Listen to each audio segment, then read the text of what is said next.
एक वीर हवे एने आई रहो एने आई माफिया जी बताइए माफिया जी देखिए क्या हो रहे हैं।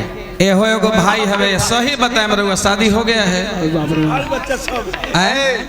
बाल बच्चा सब अच्छा चलिए कैसे सब आगे ही बनी जे भी बाल बच्चा है सब अपने से है।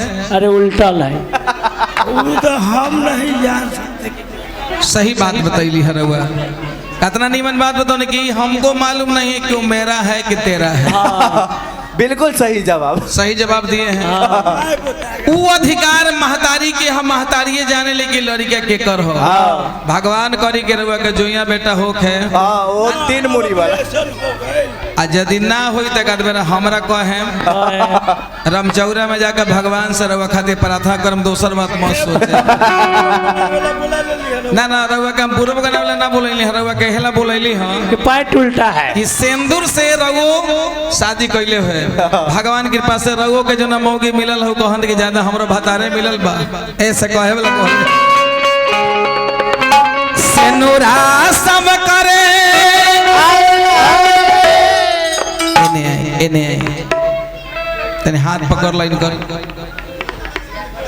हाथ पकड़ लो तने मालवा दे दो ना से बउआ सुजीत तने माला दे दो मुन्ना भाई एकरे खातिर वो बेचैन भेल नहीं हमारा भाई है किससे नूरा सब करे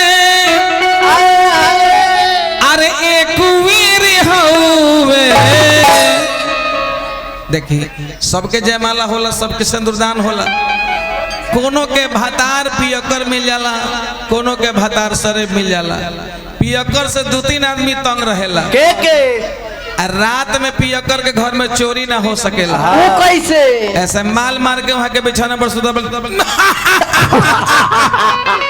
चोरबो बुझी ना कि ना जगले बानी हम जाम तो फंस जाए पियकर जब रास्ता से चलेला रुकी जाए मत पियकारवा रास्ता से जब चलेला तो कुत्ता भी सावधान हो जाला कि हमार गोती आ रहे हैं कहीं गिर जाएंगे ना तो हमरो कल्याण हो जाएगा।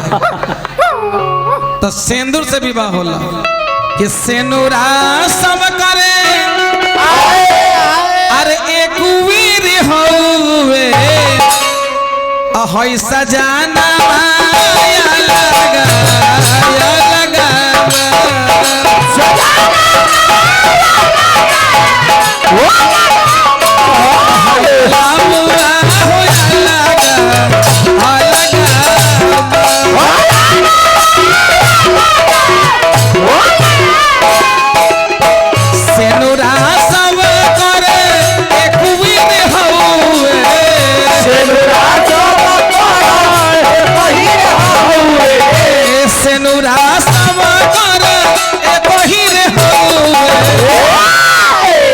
बाकी भातारा लगा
चिराग पासवान जी के हमरा चेटू वाला भाई 21 रुपए आ देखिए एगो भाई आके सैकड़ों रुपया है के लुटा देनी कितना मजा आइल है खेती करे लंगोटी वाला मजा मारे धोती वाला औरी का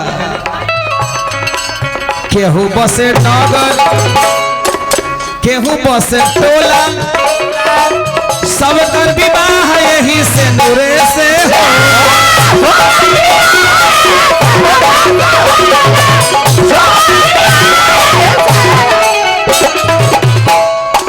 चाचा जी वो औरत भाग्यशाली है जो अपने पति के रहते हुए इस दुनिया को छोड़ देती है।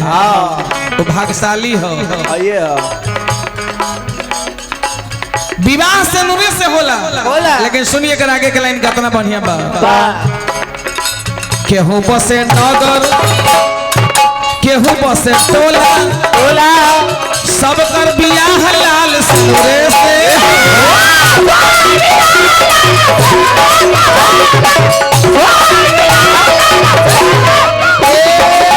भगिया सब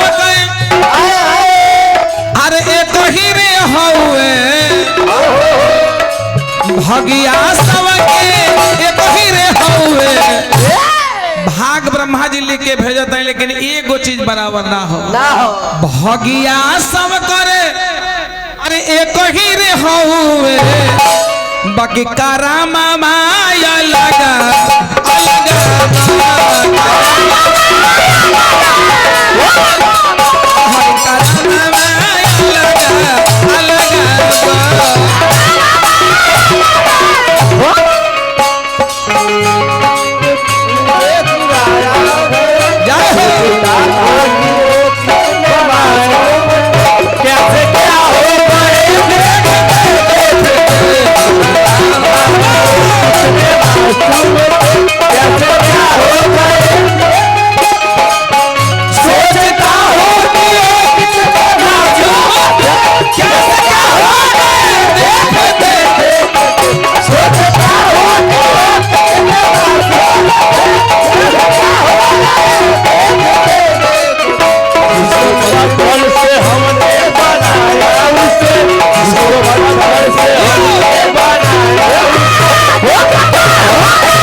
कवि जी चेला बेजीत के भी गाना लिखा था नहीं चेला सुजीतो के गाना लिखा था नहीं हमरा से कोई बैर रनु। अरे दो चार को प्रसाद हमरो दे दे करेजा हमर तरपता ऐसे ता लड़का कोइले है कंजूसी। ओपनिंग में सब के बोलौले है लेकिन ओपनिंग में हमरा खबर ना देले हो। बाप बेटा में होला चेला गुरु में तनी दिक्कत होला तइयो है रही थे। सुनिए अगला लाइन बड़ी सुंदर हो। मरई में सोते के हो के नीरव दिया सुखवा के निंदिया सोते के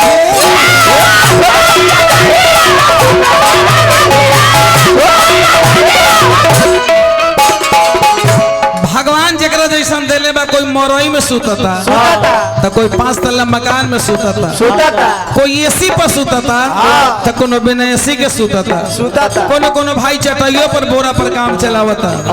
कोई काम ठीक हो लेकिन एगो चीज बराबर ना हो। निंदिया सब करे एक ही रे हौवे 1 घंटा चाहे 2 घंटा नींद लोग सुतेला इस सब के बराबर हो लेकिन एगो चीज बराबर ना हो। निंदिया सब कर एक ही रे हौवे निंदिया सब कर एक ही रे हौवे। नींद करीब करीब सबके एक बार लेकिन एगो चीज बराबर ना है। कौन चीज है सपनावा या लगा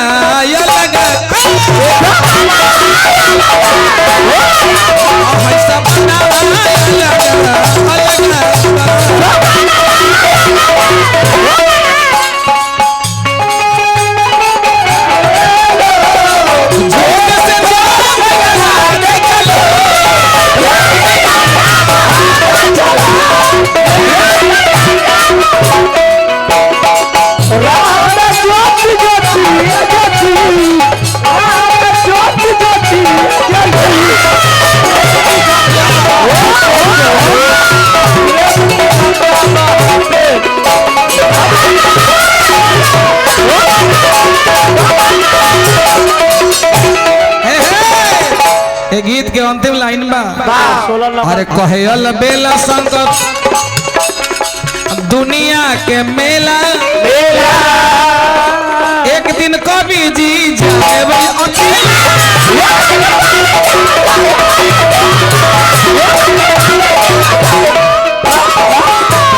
और बेला शंकर अरे दुनिया के मेला एक दिन जब भैया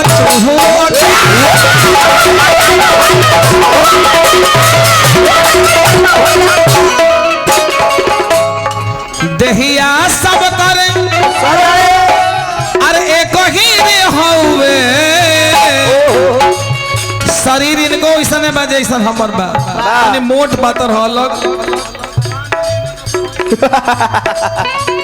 लेकिन शरीर के बा एगो चीज बराबर ना हो केकर कखनी हो जाए का होई देहिया सब करे एक ही रे हौवे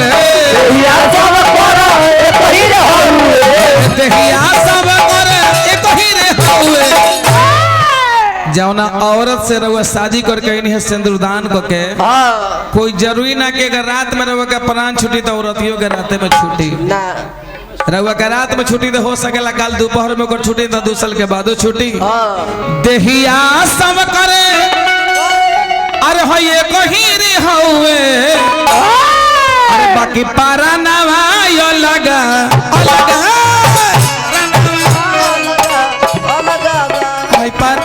हाय देखो ए देखो